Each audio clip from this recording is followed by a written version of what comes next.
Aujourd'hui, nous aborderons les bases du génie civil que tout ingénieur devrait connaître. Alors attachez votre ceinture et plongeons dans le monde merveilleux du génie civil. Cette vidéo est divisée en plusieurs sections pour vous aider à mieux comprendre. Engineer. Première section. Qu'est-ce que le génie civil? Le génie civil est l'une des branches de l'ingénierie les plus anciennes et les plus diversifiées. Elle s'occupe principalement de la planification, de la conception, de la construction et de l'entretien de projets d'infrastructures tels que des bâtiments, des ponts, des routes, des barrages et des aéroports.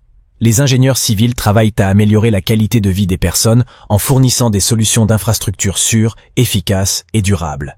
Ils constituent l'épine dorsale de la société moderne, façonnant le monde dans lequel nous vivons en résolvant des problèmes complexes et en créant des structures durables. La deuxième section est l'importance des mathématiques et de la physique. Pour réussir en tant qu'ingénieur civil, vous devez avoir de solides bases en mathématiques et en physique. Ces sujets sont essentiels car ils vous aident à comprendre les principes de base qui régissent le comportement des structures et des matériaux. Du calcul des charges et des contraintes sur le bâtiment à la détermination de la manière la plus efficace de concevoir l'autoroute. Les mathématiques et la physique jouent un rôle important dans le génie civil. De plus, des connaissances dans d'autres sciences telles que la chimie et la géologie peuvent être utiles. Ces thématiques permettent de comprendre les propriétés et le comportement des matériaux de construction et des formations naturelles, comme le sol et la roche, qui ont un impact direct sur leur projet. Section 3. Principale discipline du génie civil. Le génie civil est un vaste domaine qui comprend plusieurs sous-disciplines. Jetons un coup d'œil à certains des domaines clés que tout ingénieur civil devrait connaître. Ingénierie structurelle. Cette spécialité se concentre sur la conception et l'analyse de structures telles que des bâtiments et des ponts, afin de garantir leur capacité à résister à diverses charges et pressions. Les ingénieurs en structure sont chargés d'assurer la sécurité et la stabilité de ces structures, en tenant compte de facteurs tels que le vent, les tremblements de terre, et même le poids des occupants et de leurs biens. Ingénierie des transports.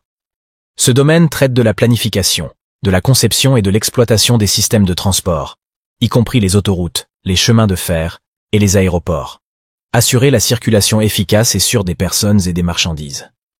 Les ingénieurs des transports doivent prendre en compte des facteurs tels que la fluidité du trafic, la dynamique des véhicules et les besoins des piétons et des cyclistes.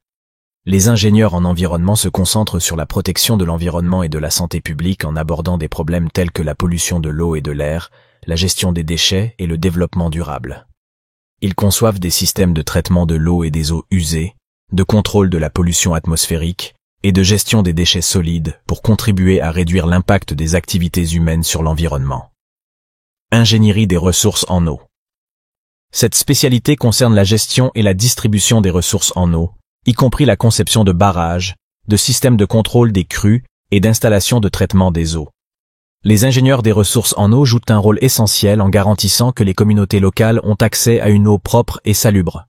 Cette eau est utilisée efficacement. Ingénierie et gestion de la construction.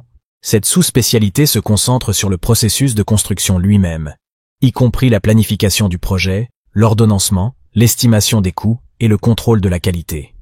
Les ingénieurs et gestionnaires de construction veillent à ce que les projets soient terminés à temps, dans les limites du budget et des normes de qualité.